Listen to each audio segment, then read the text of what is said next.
Hi, everyone. Welcome to Kindergarten Reading Corner, powered by Gulf Coast Charter Academy South and FORZA Education Management. This week, we will be reading If You Could Go to Antarctica by Faye Robinson. If you could go to Antarctica, you'd probably leave from the tip of South America. You'd travel for days in a boat over rough, stormy seas. Antarctica is a huge continent at the South Pole. If you could go to Antarctica, you'd have to be ready for cold, cold weather. It almost never gets warmer than 32 degrees Fahrenheit. In your thickest winter coat, you'd probably still shiver. Antarctica is the coldest place on Earth. If you could go to Antarctica, you would find snow and ice that almost never melts. On the shore near the sea, the wind can blow 50 miles per hour for weeks at a time. If you could go to Antarctica, you might see chunks of snowy ice breaking off, falling into the sea. These floating shapes are called icebergs. They crash like thunder as they split from the ice shelf. If you could go to Antarctica, you might see penguins. Penguins gather in huge groups to lay their eggs and raise their chicks. The average emperor penguin is 47 inches tall. If you could go to Antarctica, you would see that penguins don't fly. They zoom through the water as fast as cars.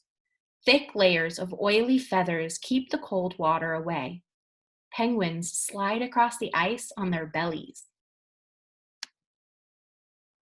If you could go to Antarctica, you might see seals. Seals live in the ice-cold waters. A thick layer of fat called blubber keeps them warm. Seals come to land or solid ice to have their pups. Mothers must teach their pups to swim. Seals have large eyes that allow them to see above and below the water. If you could go to Antarctica, you might see whales lunging up from the water. Many whales visit the Antarctic in the summer. Humpback whales are huge but acrobatic animals. They can be 50 feet long as a tractor trailer, but they can throw their bodies completely out of the water. If you could go to Antarctica, you might not see any plants. Most plants can't grow in the snow. In some places along the coast where the snow melts, green mats of moss and grass sprout from the rocks. No one lived in Antarctica until 1898. If you could go to Antarctica, you might see scientists at work. They are the only people in Antarctica. They are studying the unusual plants, animals, and weather. If you could go to Antarctica, you would see icebergs as big as forests, white fields of snow, and huge waves crashing into sheets of ice. Antarctica is the perfect home for a few amazing plants and animals. Would you visit if you could? The end. I hope you enjoyed this week's story.